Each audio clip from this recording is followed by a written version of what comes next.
हे नाथ, आपकी इस लीला को देखकर विमोहयति, मुझे मोह हो रहा है। भीरपि यद विवेति, जिससे भय भी भयभीत रहता है। और वो मैया के हाथ में सांटी देख के वक्त्रम निन्य, शरीर कांप रहा है, मुंह का काजल फैला लिए, मोटी मोटी अश्रुधारा से रो रहे हैं। इस लीला को देखकर किसको नहीं मोह होगा। कुंती मैया को मोह हो गया। यशोदा मैया ने छड़ी फेंक दी, अब पाश से बांधने लगी तो सर्वतंत्र स्वतंत्र ईश्वर को कोई बांध सकता है। पर सुखदेव जी कह रहे हैं, कृपया शीत स्वबंधनी, रस्सी से नहीं बंधे। श्री ठाकुर जी अपनी कृपा शक्ति से बंध गए, कृपा परवशता में बंधे। रस्सी से कोई क्या बांधेगा?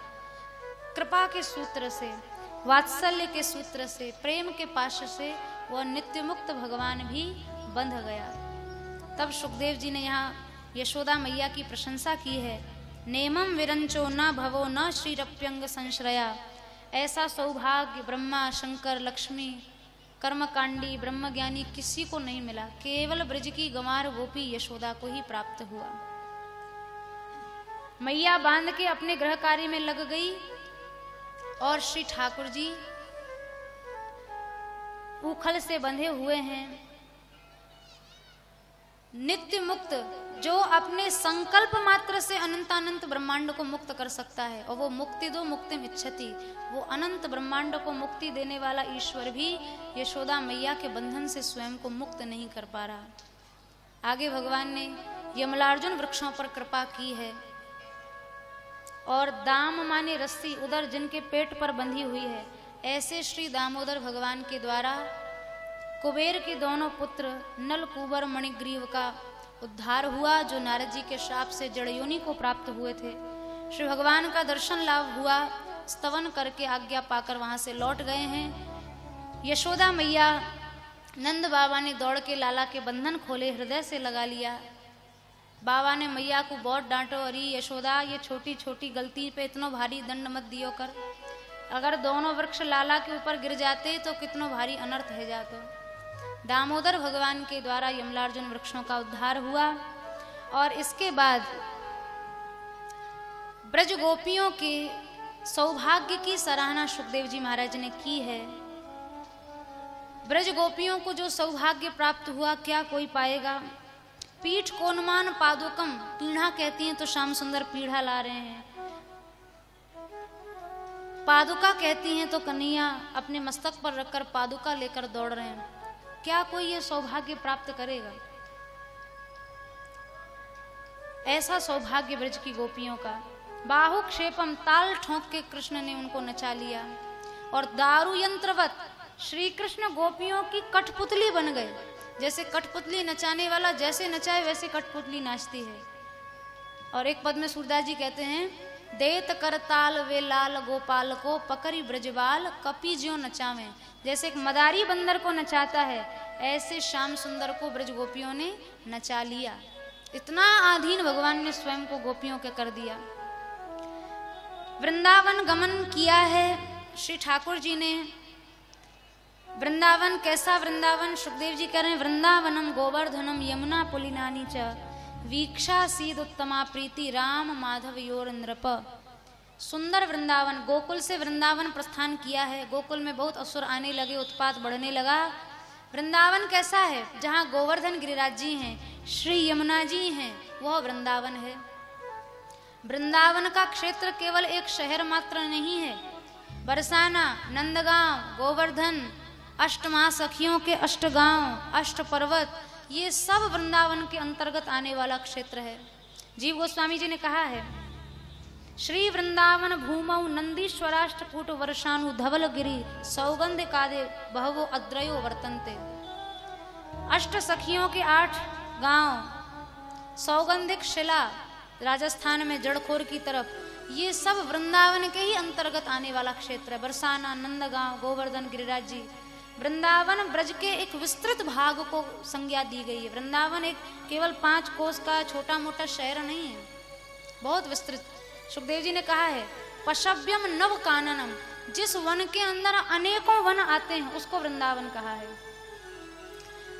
एक हमारे ब्रज के आचार्य हुए हैं श्री नारद जी के अवतार श्री नारायण भट्ट देवाचार्य जी महाराज, गौड़ीय परंपरा में नारायण भट्ट देवाचार्य जी महाराज ने ब्रज भक्ति विलास ग्रंथ में लिखा है, प्राचीन काल में ब्रज में वन संपदा बहुत थी। 12 वन, 12 प्रतिवन, 12 अधिवन, 12 उपवन, लगभग 137 वनों का जो समष्टि स्वरूप था उसको ब्रज कहा जाता था। आज ये बड़े कष्ट की बात है, आप वृंदावन जाएं, ब्रज जाएं, देखने को कोई वृक्ष दिखाई नहीं पड़ता है, सब वन देखते देखते उजड़ गए। आज यमुना जी की दुर्दशा देखो तो कैसी दुर्दशा यमुना जी की है। आपको पता हो ना पता हो, आज ब्रज में श्री यमुना जी नहीं है। हरियाणा प्रांत में हथनी कुंड बैराज में यमुना जी को कैद कर लिया गया है। 150 किलोमीटर तक रेती का व्यापार होता है। दिल्ली से नई यमुना बनती है, करोड़ों लोगों का मलमूत्र यमुना जी के स्थान पर बहकर आ रहा है, और उसी में लोग यमुना जाकर भाई दूज के दिन नहाते हैं, वहीं अपने ठाकुर को स्नान कराते हैं, आचमन करते हैं। ठीक है, एक भावना अपनी जगह ठीक है, लेकिन सभी कृष्ण भक्तों को ब्रज की धरोहर के विषय में भी चिंतित होना चाहिए। जितनी भी आज ये समस्याएं हैं, गौवंश की समस्या, ब्रज की धरोहर के नाश की समस्या, अपने अपने स्तर पर हर व्यक्ति को ये सब अपना दायित्व समझते हुए इनकी सेवा करनी चाहिए, इनके संरक्षण का ध्यान रखना चाहिए। कम से कम और कुछ नहीं तो हम ब्रज में जब जाएं तो कम से कम वहाँ स्वच्छता का ध्यान रखें, वहाँ गंदगी ना फैलाएं। चाहे जहाँ आया मन जिस पत्र को पुष्प को तोड़ लिया, ऐसा न करें। कोई भी पत्र पाषाण वहाँ का सामान्य नहीं है। हमारे द्वारा कम से कम उस धाम का अपराध ना हो, ऐसा सावधान होना चाहिए साधकों को, भक्तों को। श्री यमुना जी की बड़ी दुर्दशा आज, पर श्री ठाकुर जी की कृपा से और हमारे परम श्रद्धेय पूज्य बाबा महाराज की कृपा से यमुना मुक्तिकरण के लिए निरंतर अभियान हो रहे हैं। पिछले 10 वर्षों से यमुना जी के मुक्तिकरण के लिए बड़े बड़े विराट सम्मेलन हुए, लाखों लोग दिल्ली जंतर मंतर पहुँचे, लेकिन क्या कहा जाए, ये दुर्भाग्य है, हमारी भावनाओं की दुर्बलता है। आज सत्तासीन लोग इन बातों पर ध्यान नहीं देते। आप विदेशों में जाइए, आप इंग्लैंड में चले जाइए, 500 वर्ष पुरानी कोई चीज़ हो जाए तो उसको धरोहर के रूप में लिजर्ड कहकर घोषित कर दिया जाता है। और हमारी राष्ट्र में 5,500 हजार वर्ष पुरानी विरासतें हैं, और उनकी आज ऐसी वो धूसरित हो रही हैं, नष्ट हो रही हैं। पर्वतों पर देखो खनन, सरोवरों पर देखो तो अतिक्रमण, अवैध कब्जे हो रहे हैं। यमुना जी हैं नहीं, गौवंश की उपेक्षा है। ये बहुत चिंता का विषय है, बहुत चिंता का विषय। हम आपसे प्रार्थना करेंगे, कुछ नहीं कर सकते हो तो आप आधे घंटा घर में ब्रज संस्कृति की सुरक्षा के लिए, ब्रज की विरासत की रक्षा के लिए, गौवंश की रक्षा के लिए, ब्रज के श्री यमुना जी, ब्रज के कुंड, सरोवर, पर्वत, वन, उपवन, इन सब की रक्षा के निमित्त से आप नाम संकीर्तन करें। श्री ठाकुर जी से रोज प्रार्थना करें, प्रार्थना में बल है। आप सबकी भावनाएं प्रबल होंगी तो निश्चित रूप से ब्रज सुरक्षित होगा। तो वृंदावन, जहाँ श्री यमुना जी, जहाँ श्री गोवर्धन गिरिराज जी, वो वृंदावन। वृंदावन श्याम सुंदर जब आए हैं तो श्री ठाकुर जी वत्सचारण लीला किए हैं, और वत्सचारण काल में भगवान ने अनेकानेक असुरों का उद्धार किया है। वत्सासुर जो बछड़े का रूप बनाकर आया, बकासुर जो बगुले का रूप बनाकर आया, अघासुर जो सर्प का रूप बनाकर आया। अनेक असुरों को श्री भगवान ने खेल खेल में समाप्त किया। किसी भी असुर को मारने के लिए शस्त्र धारण करने की आवश्यकता नहीं पड़ी। इसलिए वल्लभाचार्य जी ने कहा, गोपा मधुरा गावो मधुरा, यष्टिर मधुरा सृष्टिर मधुरा, दलितम मधुरम। दलित माने दैत्यों का दलन भी अत्यंत मधुर है। अब पूतना को भगवान मारे हैं तो मारने वाले को कहीं, जिसको मारा जाता है उसको कहीं छाती से लगाता है? छाती से किसको लगाया जाता है? जिससे अत्यधिक प्रेम हो। अब पूतना को भगवान ने मारा तो छाती से लगा के मारा। इसलिए श्री सूरदास जी महाराज ने अपने एक पद में लिखा है,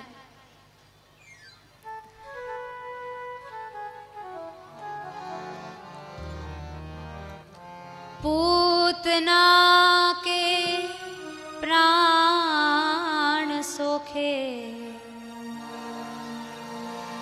पूतना के प्राण सोखे, रहे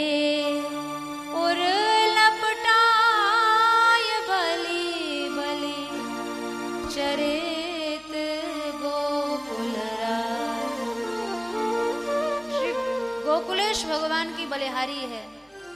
कैसे चरित्र हैं, जिसको मार रहे हैं उसको भी छाती से लगा रहे हैं, ऐसी दया कहीं है? रहे और लपटाए। चरित गोकुल राय बलि बलि चरित गोकुल राय। बलिहारी है इन चरित्रों की। कालिया नाग को नाच नाच के मर्दन कर दिया। शक्टासुर को बाल लीला करते हुए करपद उछाल कर ही समाप्त कर दिया। वत्सासुर, बकासुर, अघासुर, खेल खेल में दलन श्री ठाकुर जी ने किया। इतना मधुर दलन है। अघासुर का वध जब हुआ है, श्री सुखदेव जी महाराज को यहाँ ब्रह्म मोह लीला का स्मरण हुआ। अघासुर वध के बाद ग्वाल वालों के साथ छाक लीला गोपाल जी ने की है और सब ग्वाल वालों को बिठाकर श्री श्याम सुंदर छाक लीला करने लगे। आई छाक बुलाए श्याम, कमल पत्र दोना पलाश के सबके आगे परोसत जात। कमल का पत्ता है, पलाश पत्र के दोना है, विविध व्यंजन परोसे हुए हैं, एक दूसरे का जूठा खा रहे हैं। ब्रह्मा जी को व्यामोह हो गया और ब्रह्मा जी जब मोहित हुए तो परीक्षा के लिए गौवत्सों की चोरी करके ग्वाल वालों की चोरी करके चले गए। 1 वर्ष तक श्री ठाकुर जी ने स्वयं ही वत्स बनकर सारे ब्रजभूमि में स्वयं ही वत्स बने हैं, स्वयं ही ग्वाल बाल बनकर उनके वत्स चारक बने हैं।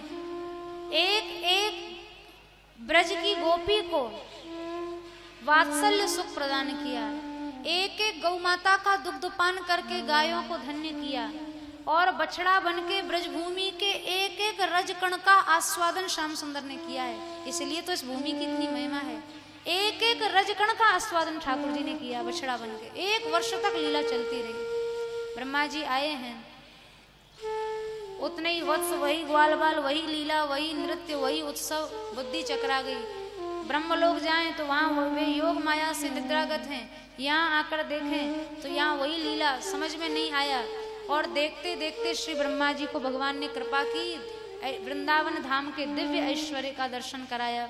वृक्षे वृक्षे वेणुधारी, पत्रे पत्रे चतुर्भुज।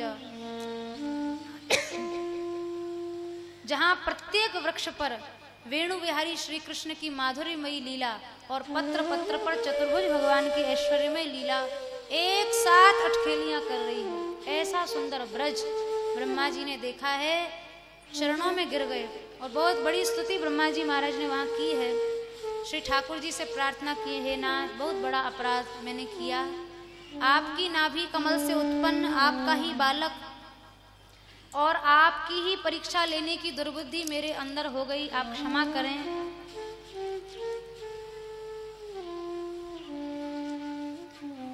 जैसे एक गर्भिणी माता अपने गर्भगत शिशु के अपराध को अपराध नहीं मानती और गर्भ में बालक लात फेंके कुछ करे, पर मैया अपराध की उसको उस अपराध से प्रसन्न होती है।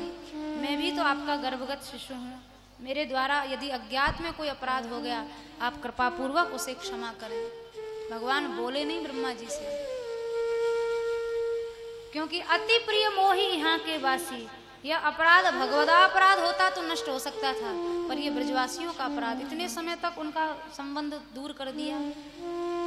तब ब्रह्मा जी ने ब्रजवासियों से क्षमा मांगने के लिए पूरे ब्रज की त्रिह परिक्रमा पादयो, चरणों से चलकर परिक्रमाएं की, सारे ब्रज की परिक्रमा। और जो अक्षम्य अपराध भगवान नहीं क्षमा कर पाए, वो भगवान के धाम ने नष्ट कर दिया। धाम में इसी भाव से जाना चाहिए। धाम की सामर्थ्य साक्षात भगवान से भी ज्यादा है। 3 परिक्रमा ब्रह्मा जी ने चरणों से चलकर की हैं और अपराध से मुक्त हो गए। जीवन में ज्यादा नहीं तो कम से कम 1 परिक्रमा, ब्रज परिक्रमा करने का सौभाग्य स्वयं को अवश्य दीजिए। सालों बीत जाते हैं, लोग धाम में नहीं पहुंचते हैं। देखो, जहां प्रेम होता है वहां आदमी किसी तरह से समय निकाल के, अवसर निकाल के चला ही जाता है। बहुत से लोग ऐसे भी हैं जो प्रतिमास यहाँ से ब्रज जाते होंगे, बहुत से ऐसे भी हैं जिनका जीवन निकल गया, आज तक ब्रज दर्शन नहीं किया होगा। अरे समय निकाल के चाहे जितनी व्यस्तता हो, आप दुनियादारी, रिश्तेदारी, नातेदारी भी तो निभा लेते हो। इसके घर जाना, उससे निभाना, उससे बनाना। ठाकुर जी से संबंध बनाना है तो उनके धाम में भी अवश्य आइए। और हम तो आप सबको आमंत्रित करते हैं, एक बार आओ ब्रजभूमि, बरसाना पधारो और ब्रज यात्रा करिए। हमारे परम श्रद्धेय पूज्य महाराज जी के संरक्षण में पिछले 25 वर्षों से श्री राधा रानी ब्रज यात्रा का संचालन होता है। और उस ब्रज यात्रा की 2 विशेषताएं हैं। पहली विशेषता पूरी तरह से निःशुल्क है, उसमें कोई शुल्क, 1 पैसे का चार्ज किसी से किया नहीं जाता। और दूसरी विशेषता अखंड हरिनाम संकीर्तन 24 घंटे होता है। 15,000 यात्री होते हैं हर वर्ष। और यहाँ बहुत से ऐसे वैष्णव बैठे हैं जो 20 साल से वहाँ यात्रा में, 10 साल से यात्रा में भाग ले रहे हैं। एक बार उस बहुत सुनहला अवसर होता है, बहुत सुनहला अवसर। क्या है ब्रज, क्या है ब्रजवासियों का प्रेम, क्या है ब्रज रस, ये सब आपको अनुभव करने का मौका मिलेगा उस समय में। त्रयोदशी शरद पूर्णिमा के 2 दिन बाद निश्चित तिथि है। त्रयोदशी की तिथि से यात्रा का शुभारंभ होता है। 40 दिवसीय यात्रा होती है। रहना, खाना, पीना सब निःशुल्क है। ज्यादा नहीं तो 2 दिन, 4 दिन, एक ही दिन समय निकाल के आओ। पर देखो तो सही, धाम से अपना कोई संबंध तो बनाओ, ब्रज से अपना कोई संबंध, कोई प्रेम तो रखो। आजकल तो वैसे ही समय के अभाव में, भावनाओं के अभाव में पद यात्राएं रही नहीं। जो हैं भी तो उनमें चार्जेस इतने लोग कर नहीं सकते। कार यात्रा, बस यात्रा ठीक है, न करने से तो वो बढ़िया है, लेकिन पद यात्रा तो पद यात्रा है। जब तक ब्रज की धूल उड़ के शरीर में नहीं लगे, जब तक उस रज में एक रात्रि निवास का मौका न मिले, हजारों वैष्णवों के संग के साथ उस यात्रा का बहुत ही विलक्षण आनंद होता है। एक बार स्वयं को मौका दो वो यात्रा करने का, निःशुल्क है, कोई चार्ज नहीं। कभी भी आओ, 2 दिन 4 दिन।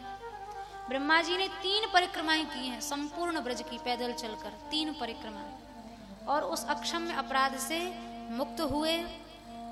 फिर श्री ब्रह्मा जी महाराज ने प्रार्थना की है, हे प्रभु आप कृपा करें, अहो भाग्यम नंद गोप व्रजौ कसाम यन मित्रम परमानंदम पूर्णम ब्रह्म सनातनम। धन्य है इन ब्रजवासियों का भाग्य, परिपूर्णतम ब्रह्म भी जिनके साथ नित्य क्रीड़ा कर रहा है, जिनके लिए आप स्वयं वत्स बन गए, जिनके लिए आप स्वयं ग्वालवाल बन गए। श्री ठाकुर जी ब्रह्मा जी की स्तुति से प्रसन्न हुए। और उसके बाद ऐसा लिखा है गर्ग संगीता में, 60,000 वर्ष तक ब्रह्मा जी ने तपस्या की है ब्रजरज पाने के लिए। और 60,000 वर्ष तप करने के बाद ब्रह्मा जी को श्री राधा रानी ने कृपा करके कहा, आप हमारी चरण रज चाहते हैं, ब्रजरस चाहते हैं, तो जाइए बरसाना में पर्वत बन जाइए।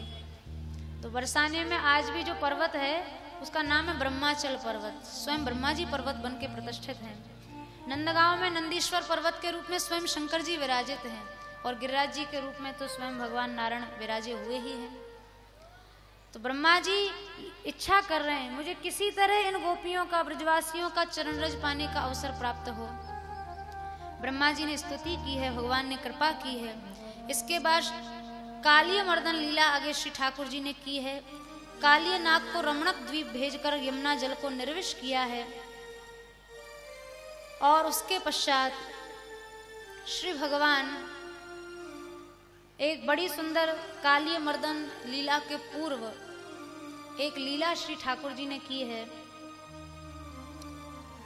कार्तिक शुक्ल पक्ष की अष्टमी तिथि को, जिसको हम लोग गोपाष्टमी के पर्व के रूप में मनाते हैं, एकाएक श्याम सुंदर मचल गए। मैया अब बड़ो है गयो, गैया चराऊंगो। और सुखदेव जी वहां वर्णन किए हैं, पौगंड वयः, उस समय अभी 5 वर्ष के ही लाला हुए हैं। ततश्च पौगंड वयः श्रुतौ व्रजे बभूव तुस्तौ पशुपाल सम्मतौ गाश्चार यंतौ सखभी समम पदै वृंदावनम पुण्यमतीव चक्रतुः। अरे ब्रज में आए ही क्यों हैं, गोपाल बनने ही तो आए हैं, गोविंद बनने ही तो आए हैं, इसी में अपना सौभाग्य समझ रहे हैं। एक बार महाभारत का प्रसंग है, युधिष्ठिर जी महाराज ने भीष्म पितामह से पूछा, गाय को सर्व पूज्यत्व कैसे प्राप्त हुआ, गाय सबसे अधिक पूज्य कैसे हो गई। तो भीष्म पितामह ने युधिष्ठिर जी को वहां देवराज इंद्र और बृहस्पति जी का संवाद सुनाया। यही प्रश्न इंद्र ने अपने गुरु से किया, गुरुदेव इतनी महिमा गैया की कहाँ से हो गई, ऐसे अब सर्व पूज्यत्व की ठाकुर जी की भी पूजनीय हो गई। तो बृहस्पति जी ने इंद्र को कहा, इंद्र तुम्हारे अंदर रजोगुण बहुत है, इसलिए गैया की महिमा को तुम समझ नहीं सकते। अरे गौ माता यज्ञ है, यज्ञांग है, गाय के बिना मनुष्य तो क्या देवताओं का भी अस्तित्व नहीं है। आपके अंदर राजस है, इसलिए आप गौ महिमा को समझ नहीं सकते। एक बार अदिति मैया और सुरभि गौ माता ने एक साथ कैलाश पर्वत पर 11,000 वर्ष तक तपस्या की। तपस्या से भगवान प्रसन्न हुए। भगवान ने अदिति माता को कहा, आप क्या चाहती हैं। तो अदिति मैया बोली, हे नाथ, मेरे पुत्रों को देवताओं को बार बार पराभव का मुंह देखना पड़ता है, हार होती है, मैं उनका उत्कर्ष चाहती हूँ, वे सदा सुखी रहें, सदा प्रसन्न रहें, स्वर्ग का अटल शासन करें। तो भगवान ने अदिति माता को वरदान दे दिया, ठीक है, देवताओं का उत्कर्ष बढ़ेगा, हम वामन भगवान बनकर आवेंगे। सुरभि गौ माता से पूछा, आप क्या चाहती हैं। तो सुरभि गौ माता ने कहा, हे प्रभु, मैंने तो केवल निष्काम भाव से आपके चरणों में प्रेम प्राप्त करने के भाव से ही तपस्या की है, मुझे कोई इच्छा नहीं है। तो उनके इस निष्काम भाव की आराधना को देखकर श्री ठाकुर जी प्रसन्न हो गए और भगवान ने सुरभि गौ माता को कहा, मैं आपको वरदान देता हूँ, मेरा लोक भी आपके ही द्वारा जाना जाएगा, उसका नाम ही गोलोक होगा। आप जहाँ विराजेंगी वह स्थान संसार का सबसे पवित्र स्थान होगा। गोलोक की ईश्वरी अधिष्ठात्री देवी के रूप में आपको देखा जाएगा।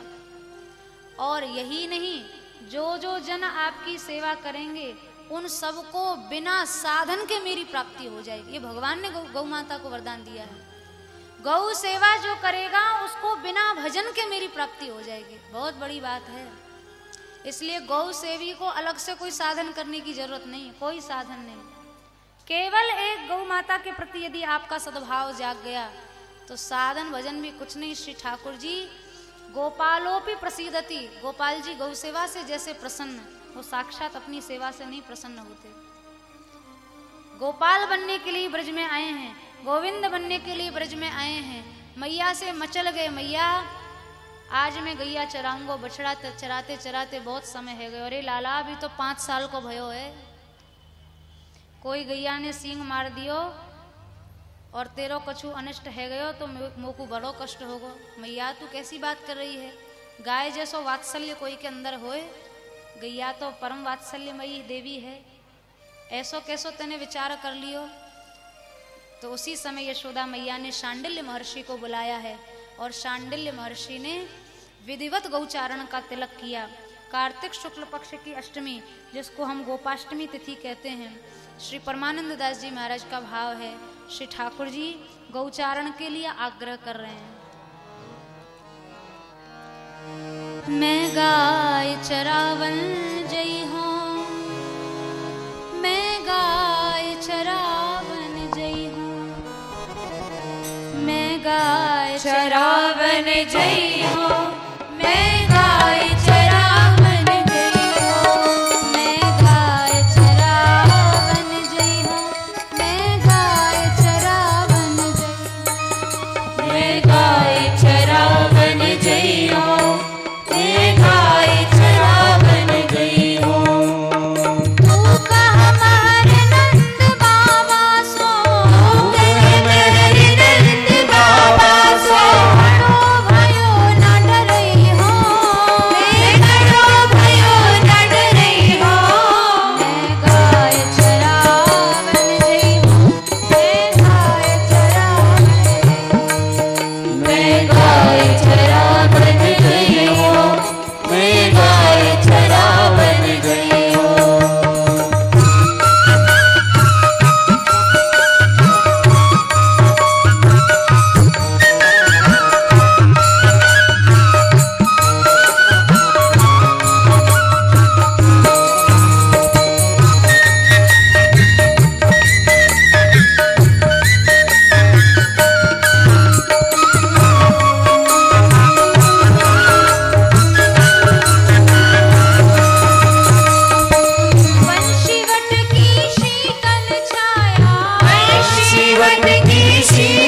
छाया, वंशी वट की शीतल छाया, वंशी वट की शीतल छाया, रत में सुख पई हो, रत में सुख पई हो, गाय चरावन जई हो, गाय चरावन जई हो, मैं गाय चरावन गई हो, मैं गाय चरावन गई हो।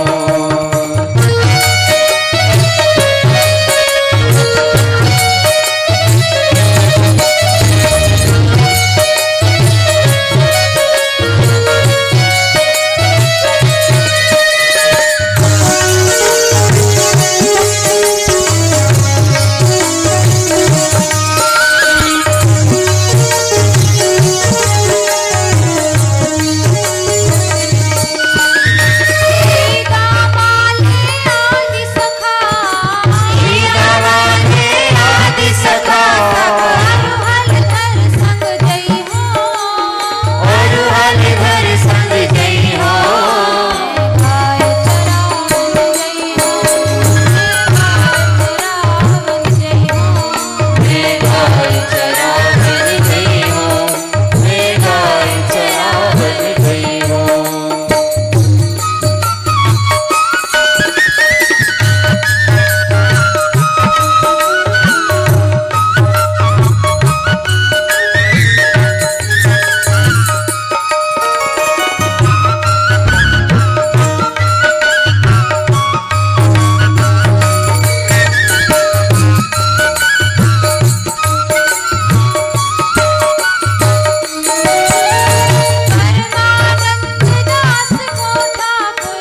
परमानंद दास को ठाकुर, परमानंद दास को ठाकुर, परमानंद दास को ठाकुर, परमानंद दास को ठाकुर, आई यमुना तट नहीं हो, जाई अमर तट नहीं हो, गाय चरावन जई हो, गाय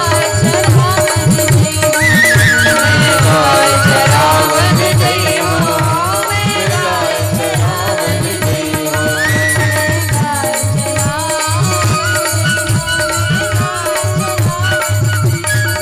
मैं गाय चरावन गई हो, मैं गाय चरावन गई हो।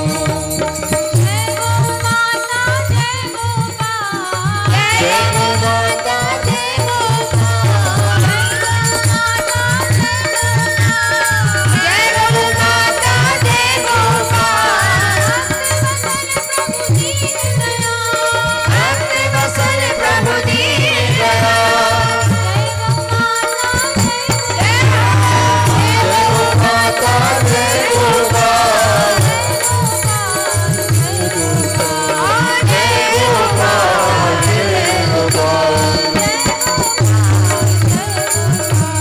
जय गोपाल, जय गोपाल जय गोपाल।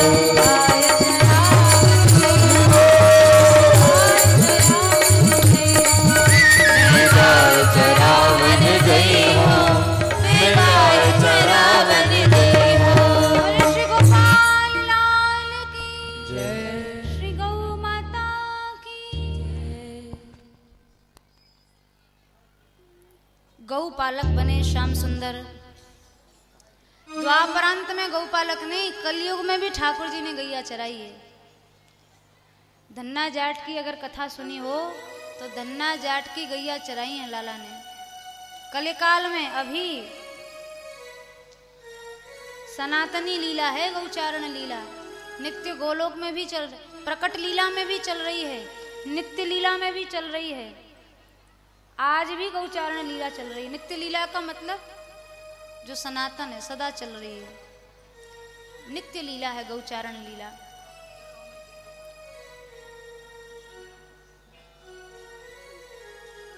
धन्ना जाट के यहाँ धुवन कला गांव में पन्ना जाट के लाला हुए हैं धन्ना भगत। कोई संत पधारे, रोज ठाकुर सेवा करते, छोटे से धन्ना जी रोज देखते। एक दिन मचल गए, महात्मन आप चले जाएंगे तो हम भी ठाकुर सेवा करना चाहते हैं, कैसे किसकी सेवा करेंगे। अब महात्मा जी ने सोचा बालक छोटा है, ये क्या सेवा करना जानेगा। अगले दिन नहाने गए तो एक गोल मटोल सा चिकना सा पत्थर उठाकर ले आए और वह तो ऊपर रख दिया, अपने ठाकुर नीचे रख दिए। बोले देखो धन्ना जी, ऊपर वाले ठाकुर तो राजा ठाकुर हैं, नीचे वाले सिपाही ठाकुर हैं। कौन से लोग हैं, राजा ठाकुर के सिपाही ठाकुर। तो धन्ना जी बोले सिपाही ठाकुर काहे को लेंगे, राजा ठाकुर लेंगे। तो ठीक है, ठाकुर तो ले रहे हो, ध्यान रखना जब खाओ तब खिलाना, सोने से पहले सुलाना, और रोज उत्थापन भोजन आचमन सब ठाकुर जी की विधिवत सेवा करना अष्टयाम भाव से। धन्ना भगत बोले प्रभु अष्टयाम भाव की सेवा कहाँ बनेगी, घर का काम धंधा नहीं है क्या। हाँ, खाने से पहले खिला देंगे नहला देंगे, इससे ज़्यादा कुछ नहीं कर सकते। अब रोज धन्ना जी ठाकुर जी को खिलावें। अब एक दो दिन तो ठाकुर जी भी अपने ठाकुर पने पर अड़े रहे, ना दिखें ना बोलें ना हिलें ना खावें ना पीवें। धन्ना भगत ने खाना पीना छोड़ दिया। कई दिन भूखे हो गए। एक दिन श्री ठाकुर जी ने उस पाषाण खंड में से सुंदर सुंदर 2 युगल हाथ निकाले। लाओ धन्ना भगत भोजन दे दो। तो ठाकुर जी ने धन्ना भगत ने हाथ बांध दी। हम हाथों का क्या करेंगे, हमें आपका नक्शक पर्यंत संपूर्ण स्वरूप दिखाई पड़ना चाहिए, तब हम आपको खिलाएंगे।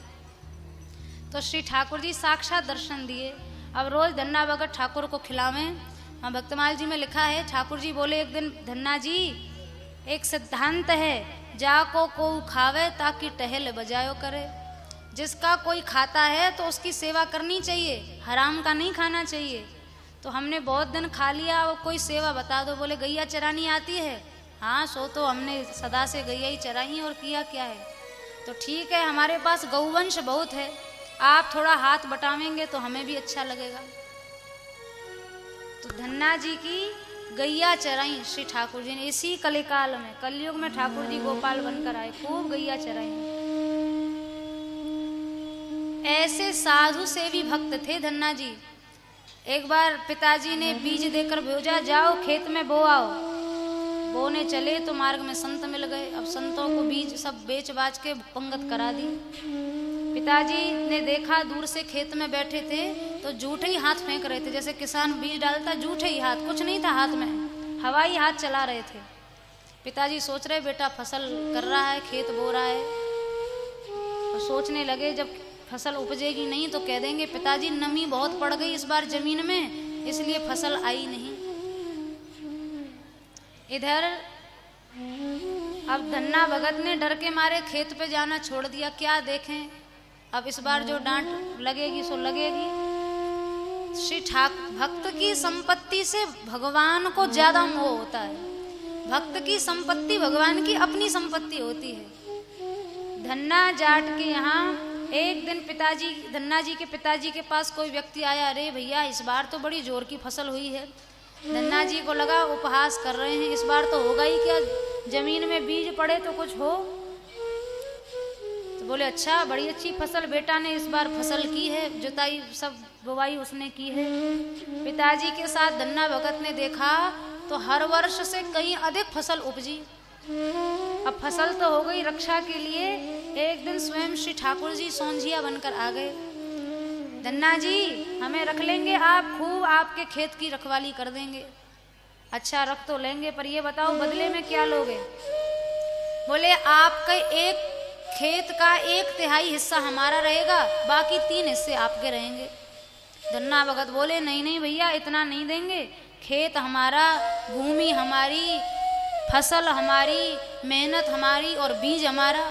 ठाकुर जी तपक के बोल पड़े, सब कुछ आपका है, जमीन आपके, बैल आपका, हल आपका, पर धन्ना भगत झूठ मत बोलो, बीज आपका नहीं है।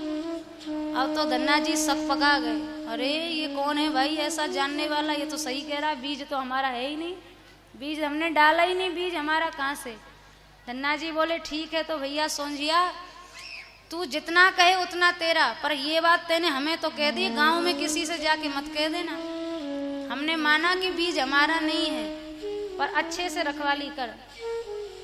तो श्री ठाकुर जी ने धन्ना भगत के खेत की रखवाली की। भक्तों की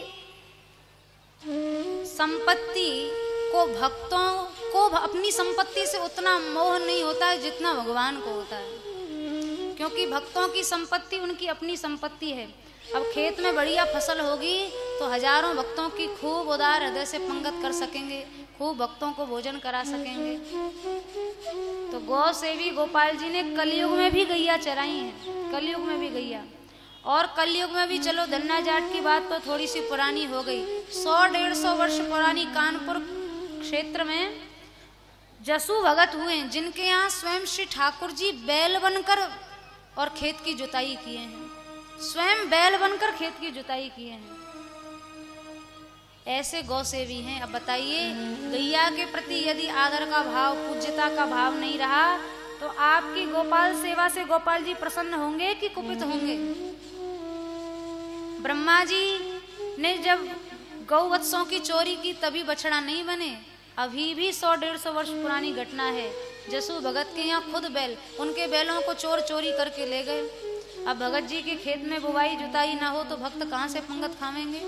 तो ठाकुर जी 1.5 साल तक खुद ही बैल बनकर खेतों की जुताई करते रहे।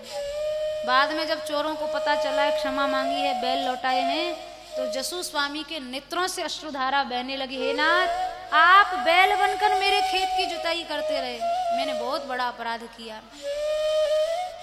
श्री ठाकुर जी बोले, भगत जी हमें इससे कोई फर्क नहीं पड़ता हम बैल बने हैं क्या बने हैं, पर हमारा शरीर भक्तों की सेवा के उपयोग में आ रहा है, इससे हमें बड़ी प्रसन्नता होती है।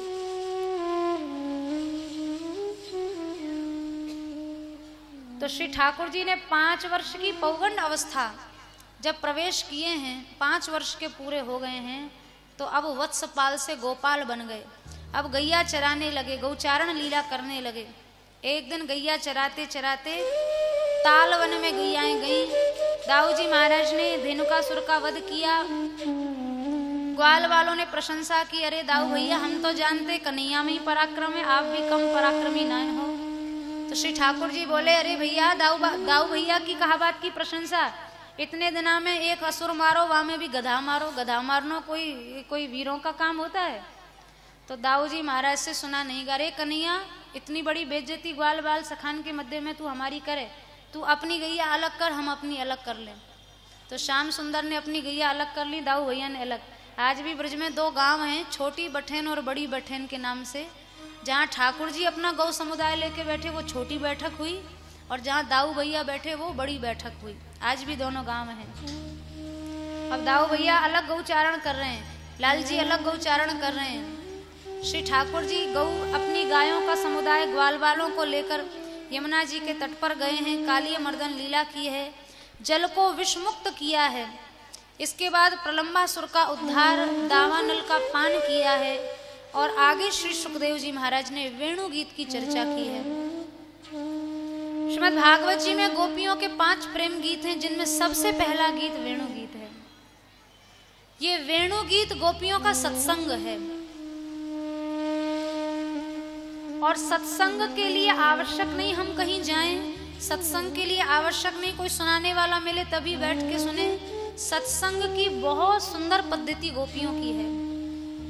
श्याम सुंदर गैया चराने चले गए हैं, अब दिन कैसे बिताएं लाला को देखे बिना, तो सारा दिन गोपियां कृष्ण चर्चा करती हैं। अरे सदा कोई सुनाने वाला बैठकर कहने वाला नहीं मिलेगा, रोज घर में स्वयं सत्संग करिए, अच्छे ग्रंथों को पढ़िए, नाम संकीर्तन करिए, स्वाध्याय करिए। नित्य सत्संग आदमी कर सकता है बिना किसी के सहयोग के। गोपियां ऐसे ही सत्संग करती हैं, जहाँ 2-4 गोपी मिली आपस में बैठकर कृष्ण चर्चा। अरे सखी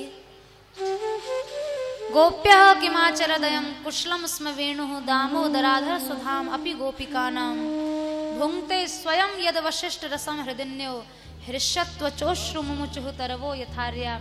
अरे सखी, इस वेणु ने पता नहीं ऐसा कौन सा शुभ कर्म किया है, जो कृष्ण का अधरामृत हमें मिलना चाहिए वो वंशी पी जाती है सारा का सारा। और किसी को श्री ठाकुर जी का अधरस पीने का मौका मिल जाए, क्या वह अपने सौभाग्य को गाए बिना रह जाएगा?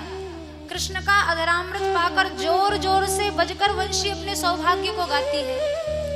न रात देखती है न दिन, जब मन आए तब बज उठती है। बड़ा सुंदर भाव लिखा है रसिकों ने। वंशी का सौभाग्य देखो, ब्रज जीवन ओठन की तकिया, कर पल्लव सेज बिछावत है। कैसी सेवा श्याम सुंदर इस वेणु की करते हैं। श्री ठाकुर जी के ओष्ठ ही वंशी की तकिया हैं, श्री श्याम सुंदर के कर कमल ही वंशी की शैया हैं। अंगुरिन सो चापत पाए जो, वंशी मन मोद न लावत है। और वंशी बजाने वाला अपनी कोमल कोमल उंगलियों से छिद्रों पर उंगली फिराता है। ऐसा लग रहा है मानो श्री कृष्ण वंशी के चरण दबा रहे हैं। अलकावली पवन ढुरावत है, वंशी बजाते समय काली काली घुंघराली अलकावलियां जब हवा से हिलती हैं तो ऐसा लगता है मानो वंशी की श्याम सुंदर अलकावलियों से हवा कर रहे हैं। इतने सुख सो मतवारी अरी, मुरली तो है नींद ना आवत है। किसी को नींद ना आए, किस स्थिति में नींद नहीं आती? जब मस्तिष्क पर बड़ा तनाव हो, कोई चिंता हो जाए, कोई टेंशन हो जाए तो आदमी को नींद नहीं आती। पर जिसको हर प्रकार का सुख है उसको तो सुखद नींद आ जानी चाहिए। गोपियां कह रही अरे वंशी, इतने सुख के बाद भी तुझे नींद नहीं आती? न रात देखे न दिन देखे, जब इच्छा हो तब बजने लगे। पर एक बात है, तुझे जिस समय बजना हो बज, एक समय मत बजा कर। रंधन समये माकुरु मुरली रव। जब हम रसोई का कार्य करें, पाक कार्य करें, तू तब मत बजा कर। तू बजती है और हमारी सूखी लकड़ियों से भी मधुधारा बहने लग जाती है, आग बुझ जाती है, चूल्हा बुझ जाता है। अब रसोई कार्य करें तो कैसे करें? ऐसा जादू। तो गोपियां आपस में चर्चा कर रही हैं। पूज्य महाराज जी का भाव है बड़ा सुंदर। मेरे ही अरे में आग लगा रे, ओ सांवरे, तू वंशी बजाना छोड़ दे। मेरे जियरे में आग लगा रे, ओ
जहां गोपियों ने वेणु की चर्चा की है।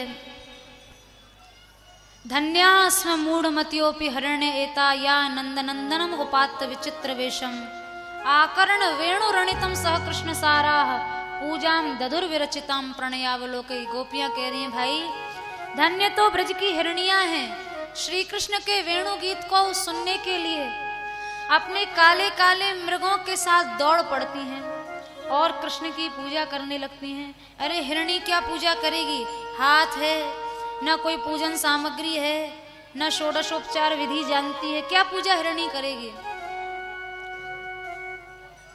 तो गोपियों ने कहा प्रणयावलोकई, वेणु बजाते हुए श्री कृष्ण को प्रणय पूर्वक जब हिरणियां देखती हैं, उनका देखना ही कृष्ण की सबसे बड़ी पूजा है। एक पूजक को अपने पूज्य की पूजा करने के लिए बाह्य उपकरणों की आवश्यकता नहीं है, केवल भावना चाहिए। हिरणियां पूजक बन गई, राजोपचार जानती हैं, ना महोपचार जानती हैं, ना षोडशोपचार विधि जानती, कुछ नहीं जानती। पर सुखदेव जी कह रहे हैं पूजाम दधुर विरचिताम प्रणयावलोकई, अपने प्रणय पूर्वक नेत्रों से ऐसे देखती हैं जैसे नेत्रों से कृष्ण रूप को पी जाएंगी।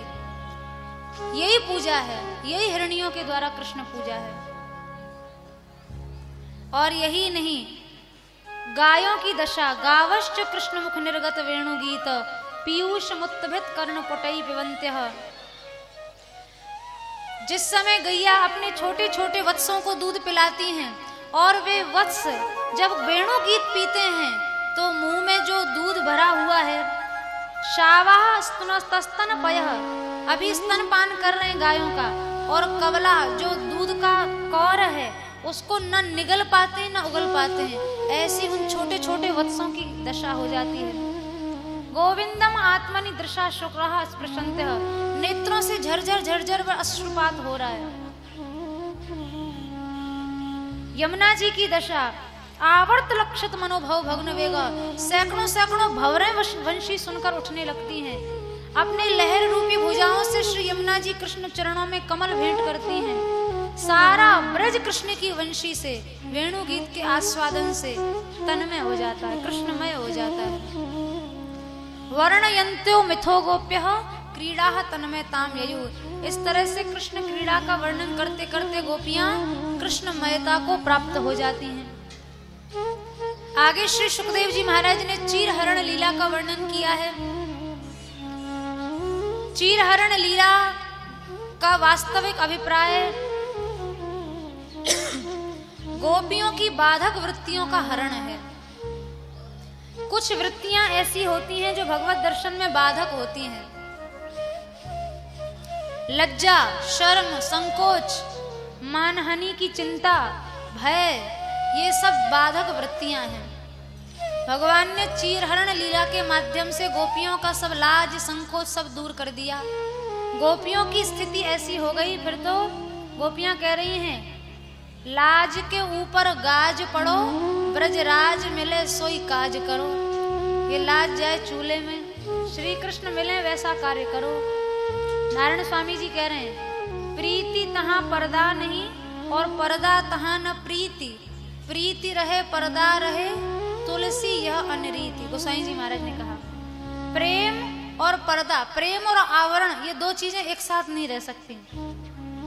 गोपियों की अगर बाधक वृत्तियों का हरण चीरहरण लीला के माध्यम से न होता तो गोपियां शारदीय रास में प्रवेश करने का अधिकार उनको प्राप्त नहीं हो सकता था। क्योंकि शारदीय रास में जो रासलीला महारासलीला ठाकुर जी ने की है उसमें उद्दाम भाव का रास हुआ है। बिल्कुल स्वतंत्र होकर मर्यादा के तटबंधनों का अतिक्रमण हुआ है। और अतिक्रमण जानबूझ के नहीं, प्रेम दो चीजें हैं। एक तो मर्यादा को जानबूझकर प्रेम सिद्ध करना चाहते हैं हम लोग, और एक स्थिति होती है जहाँ प्रेम में मर्यादा का भान ही नहीं रहता। महारास लीला में मर्यादा का अतिक्रमण किया नहीं गया है। महारास लीला प्रेम की वह उच्चतम स्थिति है जहाँ मर्यादा के सभी तटबंधन तोड़कर स्वतंत्र रूप से प्रेम प्रवाहित हुआ है।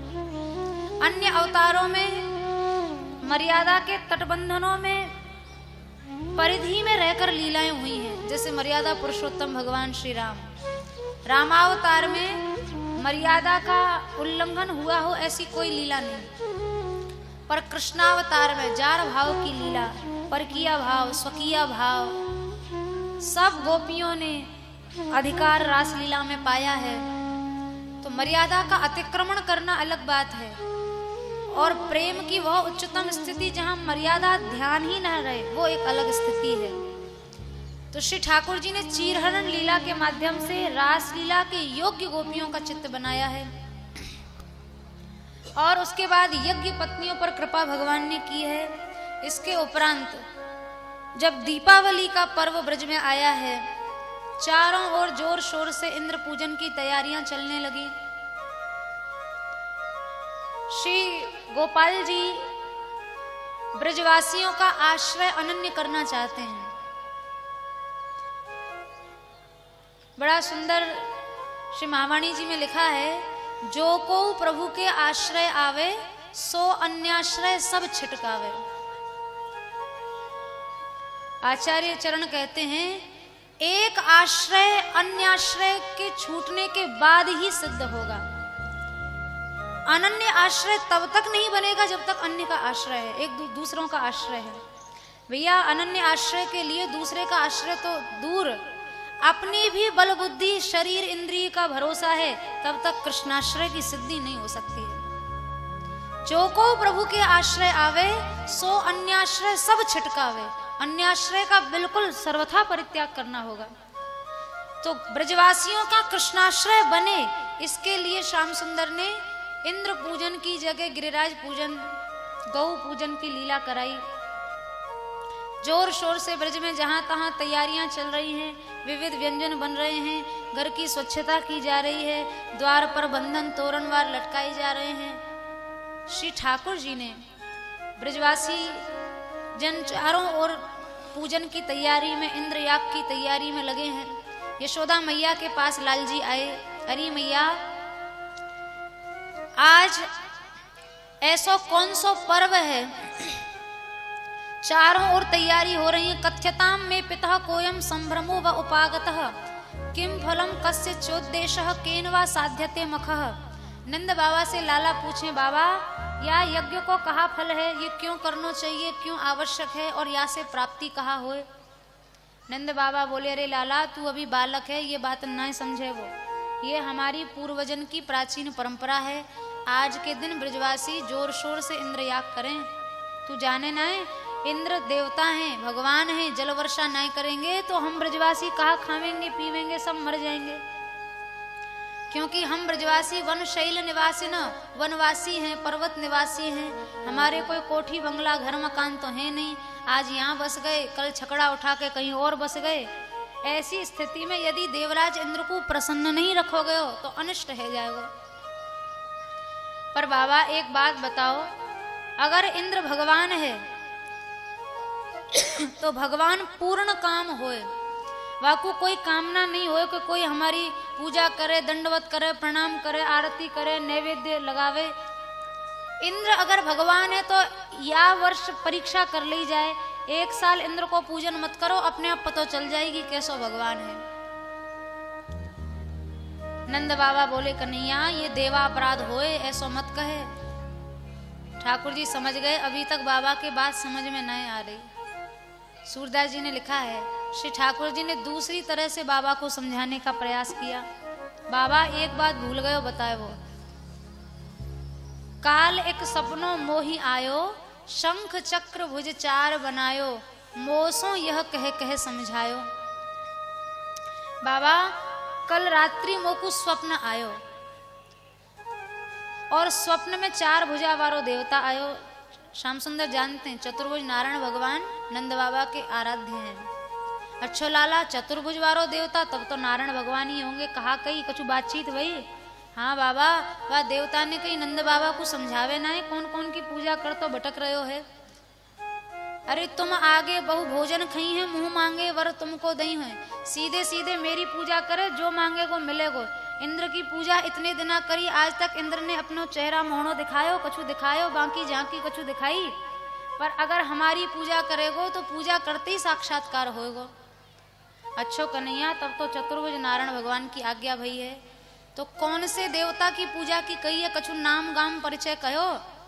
तो सूर श्याम यह प्रकट सुनायो, गिरि गोवर्धन नाम बतायो। वह देवता ने अपनो नाम गिरिराज महाराज कही है। बोलिए श्री गिरिराज महाराज की जय। गिरिराज जी जिनका अवतरण नित्य गोलोक से श्री कृष्ण लीला की सिद्धि के लिए ही हुआ है। गोलोक में गिरिराज जी का नाम है शतशृंग। सैकड़ों उनकी चोटियां हैं, सुंदर सुंदर वृक्ष हैं, सुंदर झरने हैं। एक बार शतशृंग पर्वत का जन्म द्रोणाचल पर्वत के यहाँ बेटे के रूप में हुआ। पुलस्त्य ऋषि गिरिराज जी को शर्त रखवा कर आए कि आप चलिए, हम आपको काशी में स्थापित करेंगे। काशी में कोई पहाड़ नहीं है। गिरिराज जी की इच्छा थी नहीं। गिरिराज जी ने कहा, देखिए मुनिवर, चल तो पड़ेंगे, पर हमारी शर्त है, जहां रख दोगे वहां से उठेंगे नहीं, हिलेंगे भी नहीं। तो पुलस्त्य ऋषि ने कहा, बनारस आने के पूर्व हम आपको मध्य में विराजित ही क्यों करेंगे, रखेंगे ही नहीं। तो बोले, आप मेरा इतना विशाल शरीर लेके कैसे जाएंगे? 8 योजन लंबा है, 5 योजन चौड़ा है, 2 योजन ऊंचा है, इतना विशाल शरीर उठाएंगे कैसे?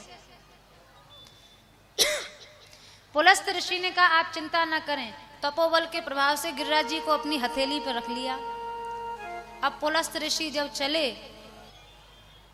और जैसे ही ब्रज भूमि आई तो गिरिराज जी ने अपना भार बढ़ा लिया। यहीं के लिए तो हम आए हैं, ये हमें कहाँ काशी बनारस ले जा रहे हैं। अब ऐसा भार किया कि गिरिराज जी के भार से पुलस्त्य ऋषि अपना शर्त भूल गए और भार से मन में यह विचार आया कि चलो अब थोड़ी देर श्रांति को दूर कर लिया जाए, यहीं गिरिराज जी को रख दें, फिर चल पड़ेंगे।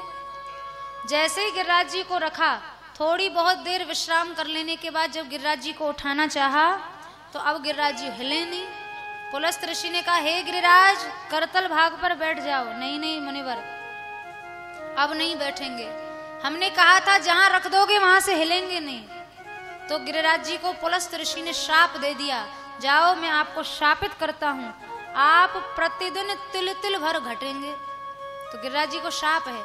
परमानंद दास जी ने पद में कहा है, जब लगी यमुना गाय गोवर्धन तब लगी कलयुग नाही। जब तक पृथ्वी पर गौ माता है, गायों को बढ़ाने वाले श्री गिरिराज जी हैं और गायों के पीने योग्य तो सुंदर सुमृष्ट श्री यमुना जी का जल है, तब तक कलयुग की हिम्मत नहीं पृथ्वी पर आ जाए।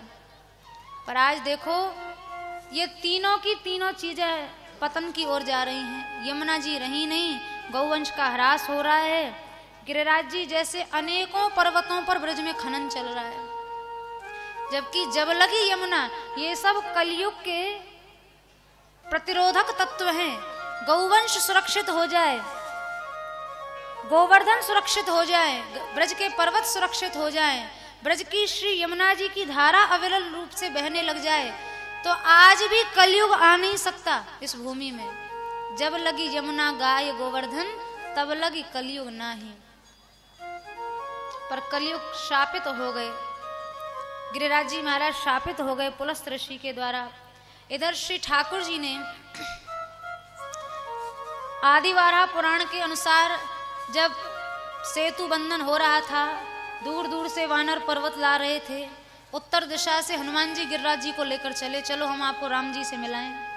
तब तक खबर मिली सेतु बन चुका है, जो जिस पर्वत को लिए है वहीं स्थापित कर दे। हनुमान जी जैसे ही ब्रजभूमि में गिरिराज जी स्थापित करने लगे तो गिरिराज जी को क्रोध हो गया। हे हनुमान जी, आपने तो कहा था राम जी से मिलाएंगे, पर हे गिरिश्रेष्ठ, इस समय पर्वतों की आवश्यकता पूर्ण हो गई है। पर आप चिंता न करें, द्वापरांत में स्वयं श्री भगवान अन्य पर्वतों पर तो राम जी चरण रखकर जा रहे हैं, पर द्वापर के अंत में आपको श्री ठाकुर जी अपने कराग्र पर धारण करेंगे और सभी पर्वतों में आपकी महिमा को बढ़ा देंगे। तब श्री हनुमान जी के उस वाक्य को सत्य करने के लिए आज जब श्री कृष्णावतार हुआ है, श्री ठाकुर जी को गोवर्धन उद्धरण लीला का स्मरण हुआ है। चारों ओर श्री ठाकुर जी ने घोषणा करा दी गौ पूजन होगा। कैसे गिरिराज पूजन होगा? 3 पूजा मिलकर गिरिराज पूजा बनती हैं। तस्माद गवाम ब्राह्मणानाम अदृश्चारभ्यताम मखई। सबसे पहले गाय का पूजन, फिर भक्त ब्राह्मणों का पूजन और उसके बाद पर्वत का पूजन। ये 3 पूजा मिलकर गिरि पूजा, गिरिराज पूजा बनती हैं। समस्त ब्रजवासी गण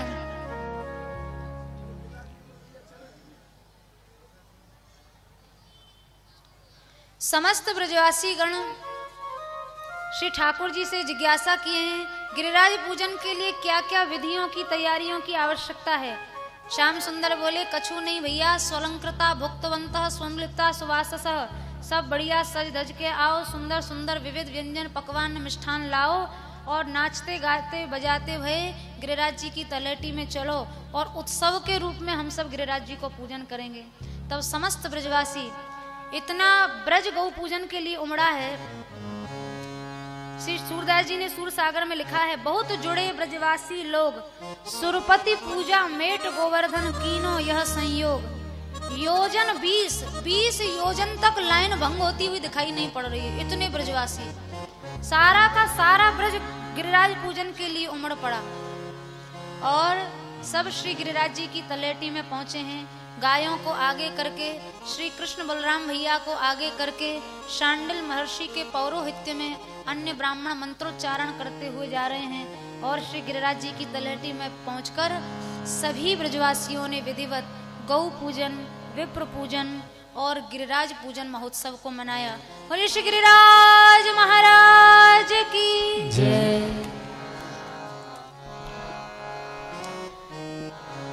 गोधन पूजहि गोधन गावहि, गोधन